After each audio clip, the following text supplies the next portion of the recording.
300 to become the first driver in Speedway history to win both the Sprint Cup race and Nationwide Series race in the same weekend. Please welcome Kyle Busch. Kyle, thanks for joining us. No problem. Thank you. Appreciate having me here and being here, and excited to finally be back in Texas again. Get ready. Look forward to having you in a couple of weeks. Unlike Elio, his season starts next week. You're in the midst of our season. Just give us an overview of the start of the season. It's been tough for you, some tough breaks, but just give us an overview on what you see moving forward. Yeah, it's been an interesting start for sure. We've had some speed. We've shown some excellence there, but haven't quite closed out some of these deals yet. Daytona, we felt good. All the Gibbs cars seemed to be fast. Denny especially coming home second, but we got turned around on the last corner, so didn't start our season well there in the Daytona 500, but then went to Phoenix and got a top 10 finish. Kind of just ran 8th to 10th most of the day there, and then Vegas.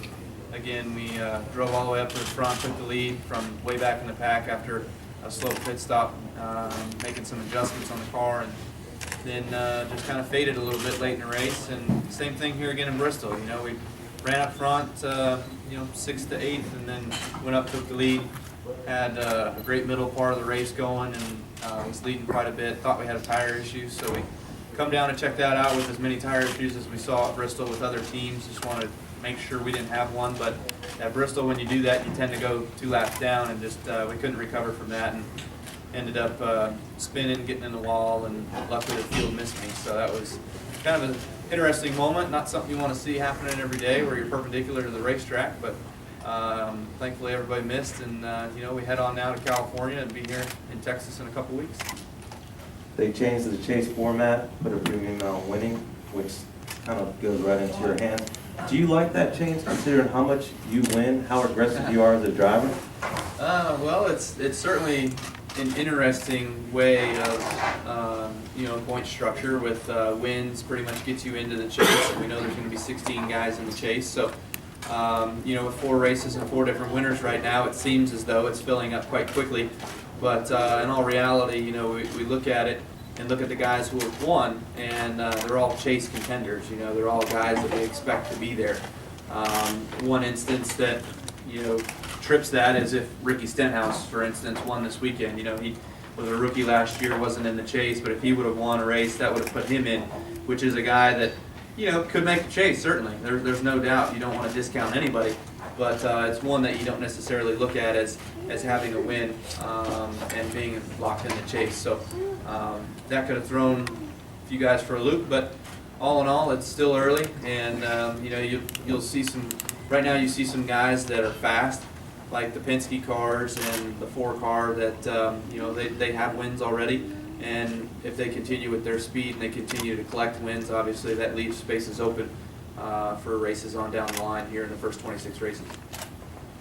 We'll open for questions for Kyle. Paul? Kyle, I want to ask you about this big screen out here.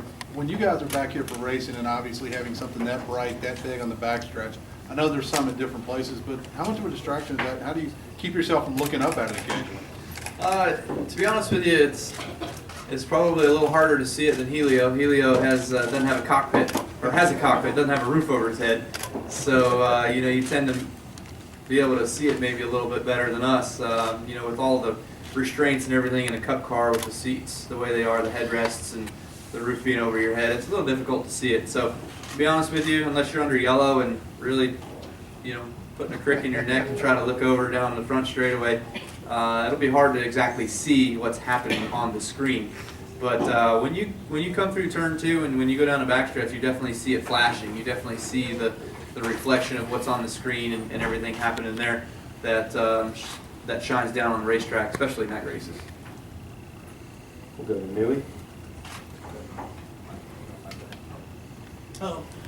I know you're from Las Vegas, and they end the season every year at Homestead. Do you have a choice, if you could, as a driver? Where would you like to see the NASCAR season end and then crown a champion? Well, our Super Bowl has been labeled the Daytona 500 for years, and it is. I believe it is, and it's our biggest race of the year. There's a ton of following there, and why is our biggest race of the year the first one?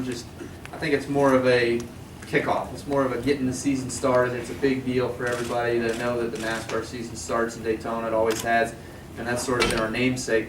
But as far as a crowning of a champion, I wouldn't mind the venue moving. Move it around a little bit.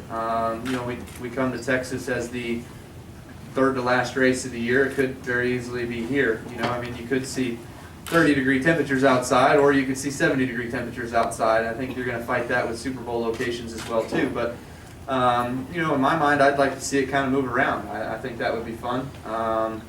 You look at the venues first off the top of your head. You could go Daytona, of course. You can go to Miami. You can go Vegas. You can go California. You can go Texas. Phoenix could be one. You could go maybe Talladega. It sometimes is cold there, but we've seen that over the years cold Super Bowls work. I think I was there this year, so I saw that in New York. It wasn't bad, and put on a good show. So I think we can do the same in NASCAR. Next question. Yeah, two for you. First of all, how big is the TV in your house? And what do you think about your brother doing the double? My living room TV is 75-inch, so it's not 2,844-inch TV. That's for sure. That's quite interesting to put in perspective exactly what you have in your house or whatnot. But as far as Kurt doing the double, I think it's exciting. I think it's pretty cool. It's great for him. I've always said that if I had a Cup championship under my belt, I would go out and do some extracurricular racing, whether it be IndyCar or F1 or something like that. But I think the opportunity presented itself. He took advantage of it, which is great. And it should be fun. I know it's going to be hectic on him and everyone else traveling around with him and trying to follow it all, but hopefully he has great success at it. Next question, in the back.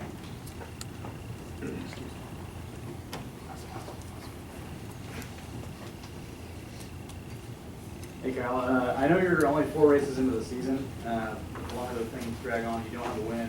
At what point in the season do you kind of become, just kind of scared about taking the chase the further you go on?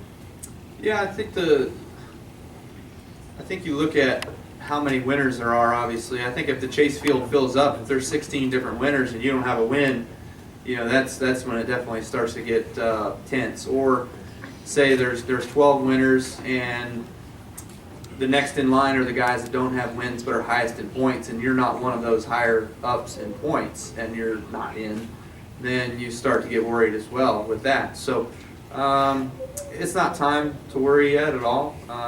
If history presents itself as it has, there's an average of 10 winners per season or 14 winners per season for the first 26 races of the year. So you could have 6 to 2 guys that still make it in on points without wins. So we'll see how it all plays out. But to me, I think you'll still see guys make the chase with no wins.